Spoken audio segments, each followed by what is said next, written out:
এই বুঝেন না, পারেন? বুঝেন? খুব বুঝেন? একটু আমাকে জবাব দিয়েন তো, বুঝবো না আপনার মনটা এদিকে আছে। জান্নাতে যেতে চাই ফাইনাল, আকাম কুকাম যা করছি জাহান্নামে যাব না, শয়তানের ধোকায় পড়ে করছি, তাই তো? জাহান্নামে কোথায় যাব?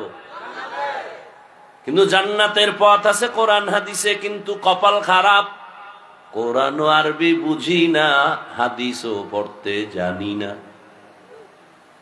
এখন কি করবেন? নবীও আসবেন না, সাহাবায়ে কেরাম আর আসবেন না, আইম্মায়ে মুজতাহিদিন আসবেন না, ইমাম বুখারী, ইমাম মুসলিম, ইমাম তিরমিজি আসবেন না, খাজা মুঈনুদ্দিন আসবেন না, মুজাদ্দিদ আল ফেসানি আর আসবেন না। কোরআনও বুঝি না, হাদিসও বুঝি না। এখন নবী নাই, সাহাবা নাই, কোন তাবেঈন নাই। এখন আমগো জান্নাতের পথ কেমনে নিব, কে আমগো দিবে? স্থায়ী সমাধান কিয়ামত পর্যন্ত জান্নাতের পথ আর মত এই উম্মতকে দেখাবেন একমাত্র, শুধুমাত্র, কেবলমাত্র উলামায়ে আহলে হক। কারা? উলামায়ে আহলে হক। অতএব যারা উলামায়ে কেরাম বাদ দিয়া চলবে, তাদের জীবন ধ্বংস, পরকালও বরবাদ, দুনিয়াও বরবাদ। যারা ফেসবুকে আউলা জাউলা লেখালেখি করে, বেয়াদবিমূলক লেখে, যারা জবানের কথায় কোনো ব্যালেন্স নাই, খোঁজ নিয়ে দেখো এরা কোনো মুরব্বি মানে না, সবগুলো বেয়াদব।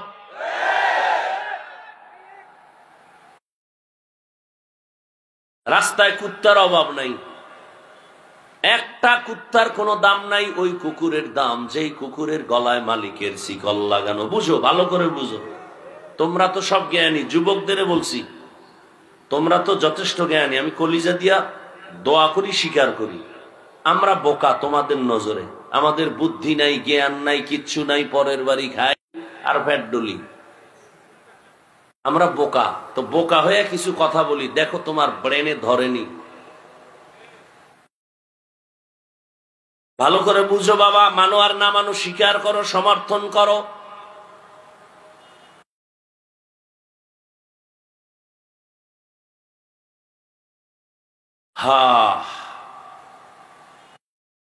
হাজারো লাখো কুকুর রাস্তায় ঘুরে, কোনো দাম নাই। ওই কুকুরের মূল্য যেই কুকুরের গলায় মালিকের শিকল লাগানো। খোলা আকাশে হাজারো লাখো পাখি উড়ে, কোনো পাখির দাম নাই যেই পাখি খাঁচায় আটকানোটার দাম। রাস্তায় গরু ছেড়ে দাও, কোনো দাম নাই, যেই গরুটা মালিকের রশি ধইরা রাখছে ওই গরুটার মূল্য আছে। ওই গরু মন মতো চলতে পারে না, অন্যের ফসলে মুখ লাগাইলে মালিক রশিদের টান দেয়, অন্যর ফসল খাওয়া যাবে না। অতএব কুত্তা ঘুরে স্বাধীন, দাম নাই। যেই মানুষটা মন মতো চলে, মন মতো খায়, মন মতো ঘুমায়, ওর দাম নাই। আর যেই মানুষটা কালেমার রশি গলায় লাগাইয়া একজন মুরব্বী আল্লাহওয়ালার পরামর্শ নিয়ে চলে, ওই মানুষটার এত দাম। 24 ঘন্টা সেকেন্ডে সেকেন্ডে যেই ফেরেশতারা আল্লাহর গুণগান গায়, ওদের থেকেও এই মানুষের মর্যাদা আরো বেশি।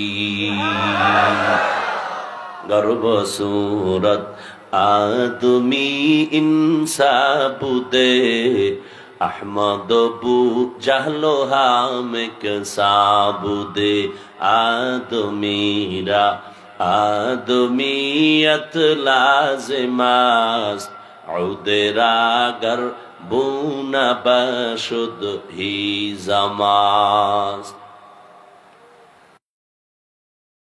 ভালো করে বুঝার চেষ্টা করো রে বাবা। এই বুদ্ধিমান, আমার একটা প্রশ্নের জবাব দাও তো, এখানে একটা বুদ্ধির পরীক্ষা হয়ে যাক। মহাপণ্ডিতরা সব বসে আছেন, একটা প্রশ্ন করি, জবাব দাও। আমাকে হুজুর না, যারা হুজুর না তাদের কাছে প্রশ্ন। হুজুরেরা তো বোকা। একই আগুনে রান্না হয় ভাত আর তরকারি। রাধুনি আমার আম্মা জান একই মশলা, একই তরকারি, একই ভাত, এক হাতে রান্না করেছেন আমার মা। খাওয়ার টেবিলে বসলাম আমার আব্বা, আমি, আমার মা, আমার ভাই বোন। একই ভাত আর একই তরকারি, আব্বা খায়, আম্মা খায়, আমি খাই, ভাই বোনেরা সবাই খাই। আব্বা আম্মা প্রতিদিন হয় দুর্বল, আমরা হই শক্তিশালী সবল। আল্লাহর কুদরতের জবাব দিবে না, কারণ তোমরা আল্লাহকে মানো না। তোমরা যুক্তি যেহেতু মানো, যুক্তি দাও তো কারণ কি? আমরা বলবো আল্লাহর কুদরত, তুমি যুক্তি দাও যুক্তিবাদী। একই তরকারি ভাত আব্বা আম্মা খাইয়া দুর্বল হয়, আমরা খাইয়া শক্তিশালী হই, এটা কি মিথ্যা? কারণ কি বলো? এত বুদ্ধি জীবনবার বিক্রি করলা, বুদ্ধিজীবী। বলো তোমার বুদ্ধিজীবীর জিবি কত? 1 GB না 2 GB না 4 GB না 8 GB? জিবি টিভি বুঝি না, মাঝে মাঝে হ্যাং হয়ে যায়। আর জিবি যখন হ্যাং হইয়াই যায়, তখন মাইক সামনে পাইলে আলেমের বিরোধিতা করে। ইলমেরা ইজাজো করদন বেহিসাব, খলকেরা দাদন জওয়াবে বাসওয়াব।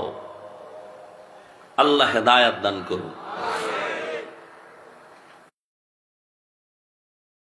এরে আল্লাহর বান্দা, গাভীর থেকে প্রতিদিন সকালবেলা 20 কেজি দুধ দহন করে ঘরে নিয়ে যাও বালতি ভরে। আগামীকাল সকালবেলা দহন না করিয়া ওলানটা কেটে দেখো 10 গ্রাম দুধ আসেনি। আসবে? জিন্দেগি মে বন্দেগি তু করনা হে, जिंदगी में बंदगी तू करना है, जिंदगी बे बंदगी शर्मिंदा है, जिंदगी बे बंदगी शर्मिंदा है। তোমার বোনের বয়স 30। এই যুবকেরা, তোমার বোনের বয়স 30, তোমার বয়স মাত্র 26। তোমার গালে দাড়ি কেন? তোমার বোনের গালে দাড়ি নাই কেন? কয় আল্লাহ ভুল করছে। আল্লাহ যদি আমার বোনের দাড়ি দিয়ে আমারে না দিত, তাই তো ভালো হতো। তোমার বোনের বয়স 30, একটা দাড়ি নাই। তোমার বয়স মাত্র 25 থেকে 26, তোমার গায়ে দাড়ি কে দিছেন? আল্লাহ ভুল করছেন। ও আল্লাহর গোলাম, মন চায় রাখো দাড়ি, না হয় ফেলে দাও। মন চাইলে নামাজ পড়ো, মন চাইলে পড়ো না, মন চাইলে হালাল খাও, মন চাইলে খাও না। এই জিন্দেগির আর কত দাম? চোখের সামনে 3 সাদা কাপুনের প্যাকেট হয়ে কত যুবকের কবরে রাখলাম। ছাত্র জনতার আন্দোলনে কত তাজা প্রাণ চলে গেল, করোনায় চলে গেল, ডেঙ্গুর আক্রান্ত হয়ে কত প্রাণ চলে গেল। এখন তোমার আমার পালা, আগামী বছর পর্যন্ত বাঁচার গ্যারান্টি আসেনি। এরে যুবক, ভালো করে বুঝো, হিন্দুদের বুঝাইতে কষ্ট হবে, ইহুদিরে বুঝাইতে কষ্ট লাগবে, খ্রিস্টানের বয়ান করে বুঝাইতে কষ্ট হবে। তুমি তো মুসলমান, তুমি আল্লাহ মানো, নবী মানো, কোরআন মানো, হাদিস মানো, কাবা মানো, ধর্ম মানো, কালেমা মানো। তোমাকে বুঝাইতে এত কষ্ট হবে কেন? বয়ান করতে হবে কেন? তুমিও যে আল্লাহর গোলাম, আমিও সে আল্লাহর গোলাম। তোমার আল্লাহ আমার আল্লাহ এক, তোমার নবী আমার নবী এক, তোমার কোরআন আমার কোরআন এক, তোমার কাবা আমার কাবা এক, তোমার কালেমা আমার কালেমা এক, তোমার ধর্ম আমার ধর্ম এক, তুমি আমি দুনিয়াতে আসছি এক। বিদায় বেলা কাফন হবে তিনটা, তাও এক, কালার হবে আলাদা। হুজুরদের কাফনের কালার একরকম, তোমাদের কালার আর এক রকম। কোটিপতি মারা গেলে তার সম্মানে একটা কাফন বাড়ায় দেওয়া হবে, গরিব মারা গেলে একটা কাফন কমায় দেওয়া হবে। আজকে আমি বক্তা হয়ে ভাব নিয়ে বসে আছি, আমার কত সম্মান, আমার কত দাম। আজকে তুমি টাকাওয়ালার ভাব নিয়ে বসে আছো, বাড়ির ভাব দেখাও, ক্ষমতার ভাব দেখাও। সাদা কাফনে যেদিন ঢুকবি সেদিন সব ভাব বন্ধ হয়ে যাবে। दुनिया में हो दुनिया का ताल्लुकार न हो, बाजार से गुजारो हो खरीदार न हो। ये दुनिया एक मिसल कागज़ फूल है, ये दुनिया एक मिसल कागज़ फूल है। जिंदगी में बंदगी तू करना है, जिंदगी बे बंदगी शर्मिंदा है, जिंदगी बे बंदगी शर्मिंदा है। ও যুবক আল্লাহর গোলাম, তুমি কি জানো না ১,৫০০ বছর আগে রহমতের নবী আমার গর্ব করে বলেছেন, ও যুবক, বুড়ারা আমি মুহাম্মদের বিরোধিতা করেছে, যুবকেরা উপকার করেছে। নবীজির উপকার কারা করছে? আর বুড়ারা সব কথা হয় না। এই বুড়ারা আর প্যাচ লাগাই কিলাকিলি বাজায় না। আবু জাহাল নবীর দুশ্মন বুড়া, আবু লাহাব নবীর বিরুদ্ধে বুড়া, যুবক রসুলের পক্ষে দাঁড়ায় গেল ২৭ বছরের বয়সের ওমর। ১১ বছর বয়সে রসুলের পার্শ্বে দাঁড়ালেন রসুলের চাচাতো ভাই হযরত আলী, কালেমা পড়ে ফেললেন। এতদিন ছিল চাচাতো ভাই, এখন হলো রসুলের সাহাবী, কিছুদিন পরে হবেন জামাতা। কে সে আলী? জ্ঞানের ভান্ডার আল্লাহ দান করেছেন, যে নবী আলীর জন্য কলিজা ভরে দোয়া করেছেন, আনা দারুল হিকমাহ ওয়া আলিউন বাবুহা, আমি মুহাম্মদ হলাম ইলম হিকমতের ঘর, আর এই ইলম হিকমতের ঘরের দরওয়াজা হলো আমার আলী। তুমি যুবকের দ্বারা কি উপকার হচ্ছে রসুলের? করার সুযোগ আছে না নাই? কিন্তু তুমি সুযোগ আছে, কিন্তু করো কি? নিজেও নামাজ পড়ো না, অন্য নামাজ পড়ে পছন্দ করো না। নিজেও টুপি পরো না, অন্য টুপি পরে পছন্দ করো না। নিজেও হালাল খাও না, অন্য হালাল খায় পছন্দ করো না। যদি এমনটাও হইতা, একজনে দাড়ি রেখেছে তুমি রাখো নাই, তুমি যদি যুবকের পাইয়া ধন্যবাদ দিয়া বলতা, ভাইজান তুমি দাড়ি রাখছো, ধন্যবাদ, দরকার আমি পারি না, চেষ্টা করতেছি, দোয়া করিও, বুঝা যাইতো তুমি রহমতের নবীর উপকারের পথে চলতেছো। কিন্তু যদি এমন হয় তোমার হালাত, নিজে দাড়ি না রাখে একজন যুবক তোমার বন্ধু দাড়ি রাখছে, তুমি দেখা বললা বিয়ে করছো, কয় করি নাই, সর্বনাশ, এত তাড়াতাড়ি তোরে বুজুর্গ কে হইতে বলেছে? এত তাড়াতাড়ি বুজুর্গ হয়ে গেলি কেন? তুই কি মরবি তাড়াতাড়ি বাঁচবি না? কহা তা মনের মতো আরো ঘুরাল, আর একটু আনন্দ করে নে, সময় পাবি না, দাড়ি রাখলে করা যাবে না। এরে যুবক আল্লাহর গোলাম, আল্লাহ মেধা দিয়েছেন, একটু খাটাইয়া হিসাব করো, আমার কথাগুলো একটু চিন্তা করো বাবা। কুত্তা শুয়ারের আল্লাহ চিন্তা করার মতো মেধা দেন নাই, দিছেন একমাত্র মানুষের। একটু চিন্তা করো রে বাবা, জীবনে মাদ্রাসার বারান্দায় যায় নাই, জীবনে কোনোদিন আলিফ বাতাও পড়ে নাই, এমন যুবক জেনারেল লাইনে চাকরি করে, ব্যবসা করে, স্কুলে পড়ে, 5 ওয়াক্ত নামাজি দাড়িওয়ালা আছে না নাই? সত্য কথা সাক্ষী দাও। ঢাকা বিশ্ববিদ্যালয়ে যাও, পাগড়ি লাগানো, দাড়ি লম্বা লম্বা পোশাক, পেছন থেকে দেখলে মনে হয় বাইতুল মোকাররমের খতিব, কিন্তু সালাম দিয়া জিজ্ঞাসা করো কোথায় কি করেন, বলে আমি ঢাকা কলেজে পড়ি, স্কুল কলেজে পড়ি। আর তোমার মতো যুবক যদি নামাজ পড়তে পারে, তুমি তোমাকে প্রশ্ন করো তুমি কেন পারো না? আমি তো হুজুর হইতে বলি নাই, বলছি?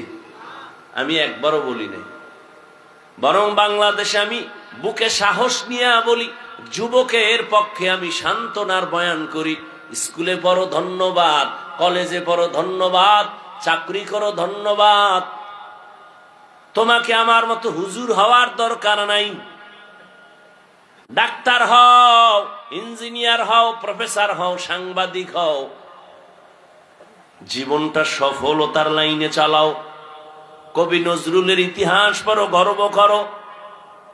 ওই কবি নজরুলের চিনো না, ওর মা বাবারে চিনো না, কিন্তু গুণগান গাও। কবি নজরুল যদি তোর মতো সারা রাত মোবাইলে আকাম করত, তাহলে তার নামের কোন ইতিহাসে জমিনে রচিত হতো না। জীবনে কি পাইলি? কয় মোবাইল। আর কি পাইলি? কয় চরিত্র নষ্ট করা। মানুষের জীবনের সফলতার জন্য 2টা পুঁজি লাগবে, একটা থাকে আর একটা নাই, তোর জীবন বরবাদ। তুমি যদি সফল ডাক্তার হতে চাও, সফল ডাক্তার মানে 2500-এর ডাক্তার না, তুমি ডাক্তারি পড়ে তোমাকে এমন সম্মান আল্লাহ দিবেন যে বাংলাদেশের প্রতিটি মানুষ তোমাকে চিনবে এবং তোমাকে হায়ার করে বিদেশে নিয়ে যাবে চিকিৎসার জন্য। সেই সম্মানের জায়গায় তুমি যদি থাকতে চাও, আমি হাফিজুর রহমান হই আর তুমি হও, আমি মাওলানা লাইনে হই আর তুমি জেনারেল লাইনে হও, পুঁজি লাগবে 2টা। কয়টা? আল্লাহর রহমত তো আছেই, মা বাবার দোয়া তো লাগবেই, এছাড়া তোমার ব্যক্তিগত পুঁজি লাগবে 2টা। 1, লিখে রাখো, মোবাইলে না অন্তরে না, লিখে রাখো। 1, সুস্থতা। 2, সুন্দর চরিত্র। তোমার চরিত্র ভালো কিন্তু তুমি অসুস্থ, যেখানে চাকরি নিবা 1 মাস পরে আউট, বলবো অসুস্থ রোগীর আমরা চাকরিতে রাখবো না, ঠিক নি? এবার তোমার শরীরে কোনো রোগ নাই, তুমি পারফেক্ট সুস্থ, এরপরও যদি চরিত্র তোমার দুর্বল হয়, সেখানেও তোমার সম্মানের চেয়ার কেউ দিবে না। চরিত্রহীনকে কেউ সম্মানের চেয়ার দেয়? চরিত্র ভালো কিন্তু অসুস্থ রোগী সম্মানের চেয়ারে বসায় রাখবে কেউ? কেউ রাখবে। আর এই দোনোটা জবাই করতেছো মোবাইল দিয়া, চরিত্র নষ্ট করছো মোবাইল দিয়া। বলে এটা বুঝি, হ্যাঁ মোবাইলের দ্বারা চরিত্র নষ্ট হয়, এটা বুঝতেছি, কিন্তু অসুস্থ মোবাইলের দ্বারা হই এটা কেমনে হইল? আজ বাসায় গিয়া গুগলে সার্চ দে, আমাকে হুজুরদের কথা তো শুনবি, বাট মানবি না, মানলে মনে হয় যেন একটু ছোট হয়ে যাবি, দরকার নাই হুজুরের কথা মানা। গুগলে যাও, সেখানে তোমার প্যান্ট শার্ট টাইওয়ালা স্কলার বসা আছে, গবেষকরা বসা আছে, থিওরি দেওয়া আছে, সার্চ দাও লিখে, অ্যান্ড্রয়েড টাচ মোবাইল চালাইলে শরীরের কি ক্ষতি হয় সব সিরিয়ালে পেয়ে যাওয়া। এই মোবাইলে তোমার চোখের পাওয়ার নাই, কানের পাওয়ার নাই, হার্ট দুর্বল, বুকে ব্যথা বেড়ে গেছে, আগের তুলনায় মাথা ব্যথা বেড়ে গেছে, এটা হুজুরগো কথা। তোমগো লাইনের মুরব্বী যারা প্যান্ট শার্ট টাইওয়ালা এরা বলছে এটা মানবা না, আমগোটা না মানলে তো সমস্যা নেই, এদেরটা তো মানতে হবে। কানের পাওয়ার কমে গেছে। এই বেটা তোর এগুলি সব পার্স, এই পার্সের মেয়াদ আছে। আল্লাহ বানানোর সময় মেয়াদ দিয়ে দিছেন, এই কানের পার্স কতদিন সচল থাকবে। তুই যদি জোর করে ইচ্ছা করে ভেঙ্গে ফেলো তার কাজ হবে না। জীবনে আমি কতটা কথা বলবো বেঁচে থাকার পর, আল্লাহ পাক তাও বাজেট করে দিছেন। আমার পার্সের বাজেট আছে, আমার কথার বাজেট আছে, খানার বাজেট আছে, হায়াতের বাজেট আছে। এই যুবক, কথারও কি আছে? বাজেট আছে। তুই যদি সারা রাত চ্যাটিং করে অতিরিক্ত কথা বইলেই ফালাও, তাহলে কথার বাজেট শেষ, হায়াতের বাজেট বাকি যদি থাকে, তাহলে মরার আগে বোবা হয়ে থাকবি। কথার বাজেট যে আগে শেষ করছো রাতের বেলা। আমার কথা বুঝে আসে? আমি কি হাসির কথা বলছি? যদি বুঝে আসে তো কান্নার দরকার, হাসো কেন? নিজের জীবনটাকে ধ্বংস করে দিছো। কেউ যদি কানের উপর একটা থাপ্পড় মারতো আর কান ধ্যান্দা হয়ে যাইতো, থানায় যাইতি মামলার জন্য। তুই নিজে মোবাইল দিয়ে কানকে ধ্বংস করেছো, তোর বিরুদ্ধে বিচার কে করবে? নিজের কান নিজে ধ্বংস করেছো, হেডফোন লাগায়, কানের পার্স শেষ। মোবাইল তো আমরাও চালাই, মাঝে মাঝে কিতাবাদি দেখি, কিন্তু এখন চাইলে 5 মিনিট পরে গোলায় যায়, চোখে দেখি না। এখন মোবাইল দেখে ভিতরে আসে না কথাগুলো, বিরক্ত, মাথা ব্যথা করে। আমার হালাত যদি এমন হয়, তোমারটা কি হবে?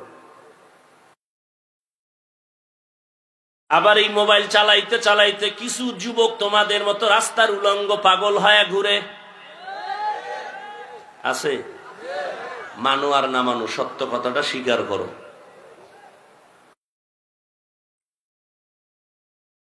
তোমার মতো যুবক এই মোবাইলের কারণে চরিত্র নষ্ট হয়ে গেল, শরীর নষ্ট হয়ে গেল। অনেক বাচ্চা পর্যন্ত আমার জানা মতে বোবা হয়ে গেছে, কথা বলে না, আব্বু ডাকে না, আম্মু ডাকে না। বিষয় কি? কয় মোবাইল। তেল ভরা পানি ভরা দিবেন নি হুজুর? আমি বললাম জুতা ভরা দিলেও কাজ হবে না। মোবাইল দেখতে দেখতে আর এখন আব্বু আম্মু বলতে পারে না, ওই কার্টুন দেখতে দেখতে সব ওই লাইন হয়ে বোবা হয়ে গেছে। কি আর বলবো? এগুলো কি আমি বানায় বলতেছি? আল্লাহ হেদায়াত দান করুন।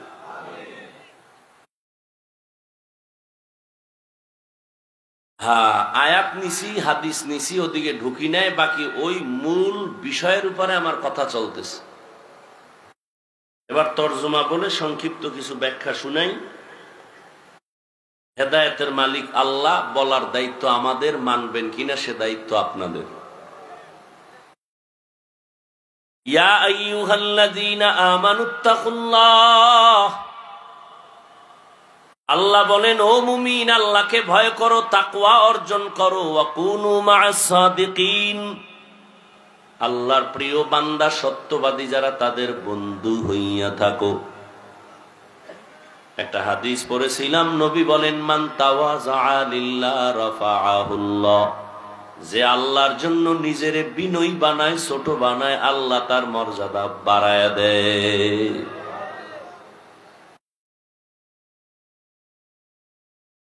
এক নম্বরে আল্লাহর ভয় অন্তরে জমা করো। এত বয়ান চলে, এত বয়ান, দাওয়াত ও তাবলীগের বয়ান, পীর সাহেবদের বয়ান, জুমার দিন খতিব সাহেবদের বয়ান, আমাদের বক্তাদের বয়ান। এত বয়ানের পরেও কেন আমলের খাতা শূন্য?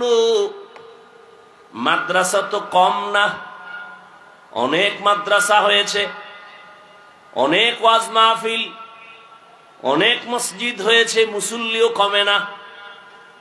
জুমার দিন শুধু মুসল্লি বাড়ে আর বাড়ে, কমিটি বলে তাড়াতাড়ি সাত বাড়াও, কিন্তু আমলের খাতা শূন্য কেন? এর একমাত্র কারণ কিয়ামত পর্যন্ত বয়ান চললেও মানুষ আমলে আসবে না যতক্ষণ পর্যন্ত আল্লাহকে ভয় না করবে। ভয়ের হাকিকত আমরা জানি না। এখানে যদি আমি প্রশ্ন করি আপনারা কারা কারা আল্লাহকে ভয় করেন, সবাই হাত উঁচু করে বলবে আমরা বেশি বেশি ভয় করি, বরং আপনাদের থেকে আমরা আরো ভয় করি। অথচ সেখানে এমন আশেক বসে আছেন, আজকে ফজর পড়ে নাই, জোহর পড়ে নাই, আসর পড়ে নাই, মাগরিব পড়ে নাই, এশাও পড়ে নাই। এমন আশেক নাই? কত বড় চাপাবাজ, নামাজ বাদ দিয়েও কয় তার দিল তাজা। আছে না নেই? বলে আমগো দিল পরিষ্কার। মদিনার নবী বলেন যারা নামাজ পড়ে না ওরা নিকৃষ্ট দুনিয়ার চোর। চোরের দিল আর কেমন পরিষ্কার। পয়গম্বর বলেন বেঈমান আর মুমিনের মধ্যে ব্যবধান নামাজ। বাইনাল আবদি ওয়া বাইনাল কুফরি তারকুস সালাহ। বেঈমানেরা নামাজ পড়ে না, মুমিনেরা নামাজ ছাড়ে না। ও যুবক, বারবার তোমাকে টার্গেট করি কেন জানো? মদিনার নবী তোমার জন্য দোয়া করেছেন, যুবকের দ্বারা দ্বীনের উপকার হয়েছে। দ্বিতীয় যুবক, যৌবনের ইবাদতের মূল্য আল্লাহর কাছে অনেক বেশি। যৌবনের দাম আল্লাহর কাছে বেশি। কিয়ামতের ময়দানে যৌবন সম্পর্কে আলাদা প্রশ্ন করা হবে। যৌবন কালটা কেমনে ব্যয় করেছো জবাব দাও। ও যুবক বাবা, তুমি স্কুলে পড়ো, কলেজে পড়ো, চাকরি করো, ব্যবসা করো, বাধা নাই। বরং আমি দোয়া করি তুমি একজন ভালো ডাক্তার হও, ইঞ্জিনিয়ার হও, প্রফেসর হও, তবে দাবি আমার বেয়াদব হইবা না। বেয়াদব হবা না, সাবধান। তোমার আচরণে যেন কখনো কোনো আলেম কষ্ট না পায়, তোমার ব্যবহারে কখনো যেন মা বাবা কষ্ট না পায়, তোমার ব্যবহারে কখনো যেন কোনো মুরব্বী কষ্ট না পায়। তোমার চরিত্র সুন্দর করো। তুমি গোটা দুনিয়াটাকে নিয়ন্ত্রণ করো, বা সেই মেধা আল্লাহ তোমাকে দিয়েছেন, তুমি নষ্ট করো কেন? নমরুদ্দার মতো বেঈমান যদি গোটা দুনিয়াটা কন্ট্রোল করতে পারে, যেভাবেই হোক জোরে জব্বরে, তোমার মেধা এত সুন্দর, তুমি কেন গোটা দুনিয়াটাকে নিয়ন্ত্রণ করতে পারবা না? পারবা, সে মেধা আছে, কিন্তু কাজে লাগাইলা না, বরং নষ্ট করে ফেলতেছো। আজকে তাকায় দেখছো না রে বাবা তোমাদের দৃষ্টান্ত। এই যুবকদের শক্তি আর মেধার বিকাশ যারা দেখে নাই, তারা সূর্যের আলোর মতো দেখে নিল এই আন্দোলনের মাধ্যমে যুবকেরা কি পারে। ঠিক না? তবে এখানেও কথা ভুলিস না, যুবকেরা কি পারে দেখায় দিল বাংলাদেশের জমিনে। এই সমন্বয়করা মেধা খাটাইয়া সফলতার মানদণ্ডে নিয়ে আসছে গোটা দেশ। তবে এখানে গোপন কথাটা বলে যাও না, প্রকাশ করে দিয়ে যাই, এবং এটাকে পুঁজি বানায় ধরে রাখিও। এই সমন্বয়ক যুবকেরা মন গড়া কোনো থিওরি নিয়ে আগায় নাই, এদের উপরে মুরব্বী ছিল, মুরব্বীর পরামর্শে চলেছে। যারা মুরব্বী মানে না ওদের জীবনটা ধ্বংস। এই সমন্বয়ক যুবকেরা কি মুরব্বী মানে নাই? মুরব্বী কারে মানছে ওইটা আমি জানি, তোমাকে শোনার দরকার নাই। তোমাকে দরকার এতটুকু শিক্ষা যে মুরব্বী মানা ছাড়া সফলতা আসবে না। মক্কার ইতিহাস আমি সব জায়গায় বলি, সেদিনও বলে গেছি পার্শ্বে। নবী এমন একটা টাইমে দুনিয়াতে আসছেন যেই টাইমে মক্কার মানুষ চরিত্রহীন, লম্পট। দুনিয়ার আর কোথাও এত চরিত্রহীন লম্পট মানুষ ছিল না, মক্কার মানুষ এত খারাপ। অথচ সেই মক্কা নগরী কত দামি। আল্লাহ জমিনটা বানাই একটা ঘর, ওই জমিনে বানাইলেন বাইতুল্লাহ।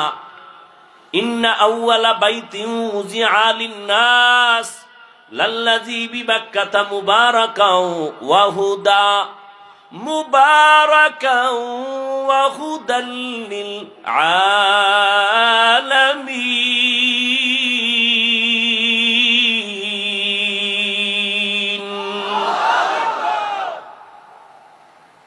1500 বছর হয়ে গেল, আল্লাহর কোরআনের একটা ভুল কেউ বের করতে পারলো?